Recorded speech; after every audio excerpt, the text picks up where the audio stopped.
This boy is forced to take care of everything by himself while his ignorant father stays busy with his useless space experiments. One day, the boy finally meets some unknown creatures who offer to give him a new home. This is Luis, a sweet young boy whose life is full of hardships. Regardless of his daily struggles, Luis never let anyone take pity on him. His classmates don't even know what he has been going through. While on his 4-day school trip, Luis gets interviewed by his crush Jennifer and her friend Patty. It's a great chance to interact with Jennifer, but Luis gets really nervous in front of her. Moreover, the school bully Marlon steals one of Luis's shoes and keeps tossing it here and there. After a long bus ride, the kids finally reach the school where their parents are anxiously waiting for them. One by one, all the kids get picked up except for Luis. The school principal gets worried because Luis's dad often forgets to pick him. However, Luis seems calm and ties the luggage to his broken bicycle. The principal feels sorry for Luis and offers to give him a ride, but Luis immediately refuses. He gets on the broken bicycle and rushes home. On the way, he meets the kind ice cream man who advises Luis to get a new bicycle. But Luis says that his dad will get a new bicycle on his birthday tomorrow. As soon as Luis reaches home, Marlon's dad, Mr. Winter, starts complaining about Luis's worn-out house. It is ruining the image of the whole neighborhood. He has even submitted a complaint to the Block Association that will take serious actions against Luis's house. Poor Luis doesn't say anything in reply and gets inside his house. It is totally messed up because Luis's dad, Armin Sontag, never bothered to do any chore. He's an unsuccessful ufologist who spends all night researching space and sleeps through the whole day. Armin is obsessed with aliens and determined to do anything to prove their existence. He is so busy with his experiments that he doesn't even realize that Luis had gone for a 4-day school trip. Poor Luis doesn't even mind anymore because he has learned to do everything by himself. He cleans up the house, puts everything in place, cooks food for his dad, and bakes a birthday cake. Luis reminds Armin about the electricity bills in the trash. If they aren't paid this month, the electricity will be cut off. Armin doesn't even listen to him and keeps staring at the sky. When Luis gets frustrated, his dad starts telling him the same alien story for the 1000th time. When Armin was just 7, he saw a monstrous alien and told everyone about it. When no one believed him, Armin decided to dedicate his whole life to find that alien. After his wife's death, his obsession grew even stronger, and he ignored everything else. Right in front of Luis's house, Marlon is living the perfect life with a happy family who start the day by having breakfast together. Meanwhile, Luis bakes his own cake and waits for his dad to wish him a happy birthday. Armin asks the boy to close his eyes for the big surprise, but instead of a birthday gift, Armin shows a report of his latest discovery. After sending millions of signals in space, he finally got something in return. He doesn't even remember Luis's birthday and keeps celebrating his own success. He's really happy today and tells Luis to ask for anything he wants. After a pause, Luis wishes for his dad to have a normal job like others' dads. Before Armin can reply, he notices 2 kids with alien masks outside his house. Without a second thought, Armin grabs his freezing gun and runs to catch the so-called aliens. After accidentally freezing a poor bird, Armin screams to inform the whole neighborhood about the aliens. The citizens get really angry and call Armin a crazy man with a weird obsession.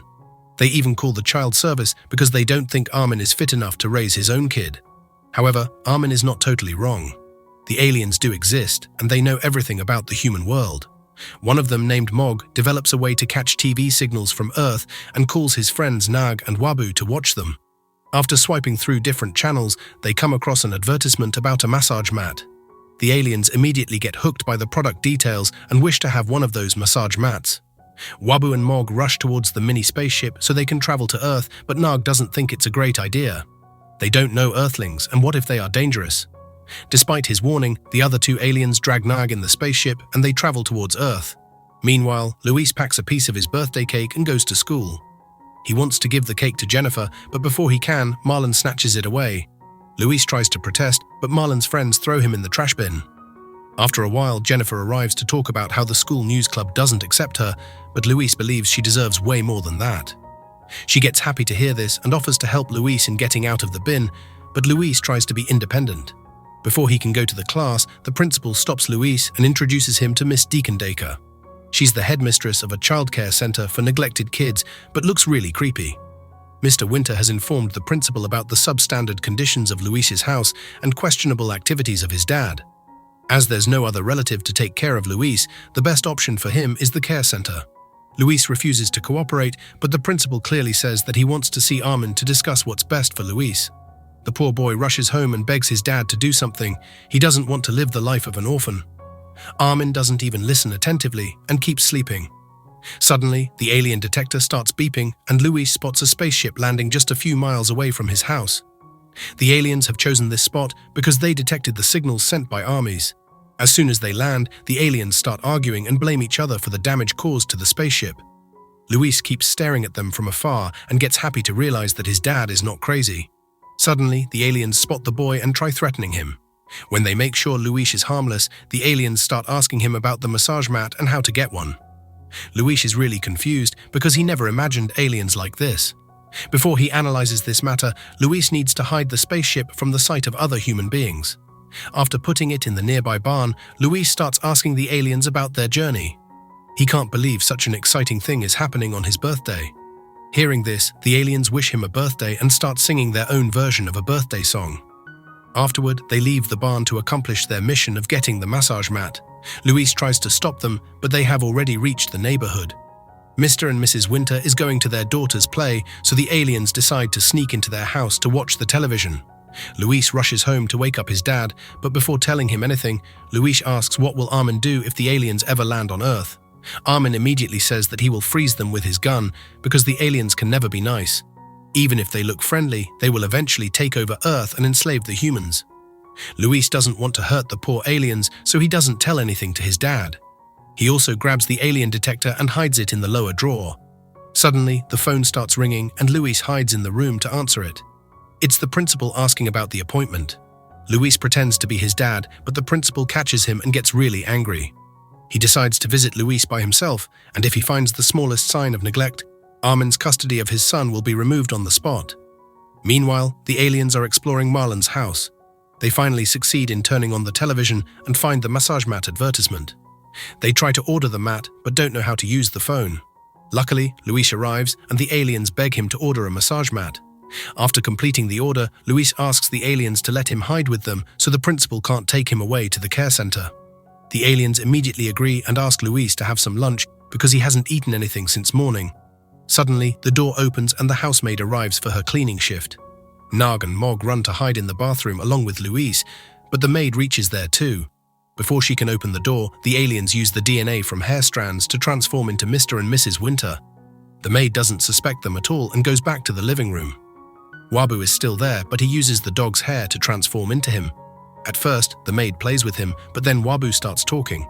The maid gets confused and asks Mr. Winter for help, but he starts telling her about the qualities of the massage mat. The maid gets scared and pokes the dog with her broomstick, but Wabu turns back into an alien. The maid falls unconscious on the floor and the aliens are free to do anything they want. Little does they know, Marlon is at home.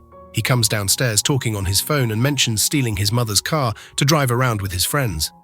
Marlon suddenly notices Luis hiding behind the curtains and accuses him of killing the maid. Thankfully, the aliens arrive as Mr. and Mrs. Winter and start scolding Marlon. They act like strict parents and lock Marlon in his room. Till the mat is delivered, the aliens want to keep playing this human game and Luis has the perfect task for them. The principal will be arriving at any moment. The aliens swap Luis's house number with Marlon's so they can impress the principal with the high-standard lifestyle. Mog uses Armin's hair to take his form, while Nag and Wabu become the maids. After a while, the principal arrives with Miss Deekendaka, but gets impressed to see the beautiful house. Mog performs really well as Armin and satisfies the principal with all of his answers. However, Miss Deekendaka's is not approving without seeing Luis's room. The poor boy doesn't know much about Marlon's house and tries to find a suitable room. Unfortunately, all he finds is Marlon's little sister's room. Miss Deekendaka's immediately understands it can't be a boy's room and she starts questioning everything. Luis gets another idea and says that he is temporarily staying in his sister's room. His dad values his choices, so he's designing a new room for Luis. Saying this, Luis starts talking about the qualities of his dad, but none of them are true. Luckily, the principal gets satisfied and closes this custody case. Before they can leave, the real Armin wakes up and notices the smoke coming from the alien detector. He immediately grabs his gun and jumps on the streets. Miss Deekendaka spots him and stares back at Luis. Now the only option left is to run away from the back door. They encounter the ice cream man who starts investigating the matter. He not only sells ice creams, but also uses hidden cameras to keep an eye on the neighborhood. When Luis finds no escape, he hides in the drainage and reaches the middle of the town, but Miss Deekendaka follows them everywhere. Luckily, there's a supermarket nearby, which can be a good hiding spot. The aliens are really frustrated by the behavior of humans and want to return home as soon as possible. Hearing this, Louis asks if he can join them too. He doesn't have any family or friends, so it's better to live with the aliens who actually care for him. It will not be easy for aliens to convince their boss, but they are willing to try. Wabu even decides to celebrate getting a new friend, and he swallows 2 bottles of cold drink. His body swells and scares a small child. She starts crying and catches the attention of everyone. While the aliens are fighting over the grocery, the headmaster reaches there with Miss Deacon-Dacres and threatens to punish Luis in the worst way. Luis tries running away, but Jennifer and Patty get in his way. Before they can ask any questions, the aliens grab Luis and use the hanging lights to escape the supermarket. The next place they choose is a hair salon. The aliens use the hair strands to change into different humans and pretend to be salon workers. They force the headmaster and Miss Deacon-Dacres to get a haircut, but they only wanted to annoy them with a weird hairstyle. Afterward, they return to their spaceship and try to escape this planet as soon as possible. Unfortunately, the spaceship stops working. Mog starts repairing it and finds the faulty part, but he has opened up the whole spaceship and doesn't know how to put it back together. The aliens start panicking, but Luis asks them to think wisely. His dad has made a bunch of weird devices to connect with aliens, and one of them may help in sending signals to the mothership. In this way, the aliens can ask their boss to pick them up. The aliens like the plan and they all head to Luis's house. They accidentally find Armin's childhood drawing and recognize the creature as an alien named Tontonian. Maybe Armin's story was real, but Luis doesn't have time to investigate that and runs upstairs to the lab. Mog fixes up the communication device and requests the mothership to pick them. Now they need to find a good spot where the mothership can land. Luis chooses the Dragon Peaks where no one likes going. Suddenly, Armin reaches home and checks his lab, but fortunately he doesn't catch the aliens. Once Armin leaves, Luis packs up his things and leaves a goodbye letter for his dad. The aliens steal Mr. Winter's car, but they don't know how to drive it. Luis gets an idea and asks the aliens to transform into Mr. and Mrs. Winter. They go in the house again and tells Marlon that he is not grounded anymore. It's time for a family road trip to recover their bond. They let Marlon drive and head to the Dragon Peaks. After a while, the real Mr. and Mrs. Winter arrive and look for their son. Before they can figure out anything, Armin knocks at their door with the news reporters. The maid told him everything, and he mistakes Mr. Winter as one of the aliens. Once Armin realizes his mistake, he lets Mr. Winter go and reporters leave too. A neighbor saw Luis's car and immediately tells Armin everything. Miss Deacon-Dacres and the headmaster return as well and look for a car to follow the kids. Suddenly, the delivery guy arrives with the massage mat and everyone gets in his truck. They follow the kids to the Dragon Peaks, but another truck blocks their way. Meanwhile, Marlon starts feeling suspicious of the aliens and asks Luis what's going on. Moreover, Jennifer and Patty are hiding in the back seat because they have already seen the aliens. Luis finally reveals the whole truth and asks his classmates to help the aliens go back home. Before they can climb up the peaks, Miss Deacon-Dacres and others reach there and start looking for the kids. Suddenly, the giant mothership arrives and shines down a beam of light to pick up the aliens. Laius rushes towards it, but Armin stops him and threatens to freeze the aliens. Laius gets really angry and chooses the aliens over a father who doesn't even know his birthday. All Armin cares about is the stupid experiments, not his son getting taken away by the childcare center. Hearing this, Armin regrets his behavior and begs Laius for a second chance. He promises to become a better dad. Before Laius can reply, Miss Deacon-Dacres snatches the gun and asks Laius to come with her. Suddenly, the ice cream man arrives and reveals that Miss Deacon-Dacres is also an alien who sells human tears on her planet. That's why she keeps all the lonely kids in her center. The ice cream man is an alien himself who was tasked to find Miss Deacon-Dacres. Hearing this, Miss Deacon-Dacres finally takes her true form, that's a Tontonian. She's the alien Armin saw in his childhood. Mog and others rush to the spaceship and ask Luis to join them, but Luis can't leave his dad in danger. Armin asks him to increase the power of the freeze gun, but before Luis can do that, the Tontonian traps him under the rocks. The ice cream man and others try to arrest the Tontonian, but she's way too powerful. Seeing their friend in danger, the aliens run back and take Luis' form. They distract the Tontonian, and Luis freezes her with a powerful shot. The ice cream man is going to take her to the official alien jail, but Jennifer has recorded enough videos to prove what just happened. Luis gives the massage mat to his alien friends and thanks them for everything they did. However, he can't join them because now he has a loving family and caring friends. After returning home, Armin repairs his house and spends most of the time with his son. For his career, he writes a book about aliens that sells like hot buns. In short, the sweet aliens helped Luis in getting a better life.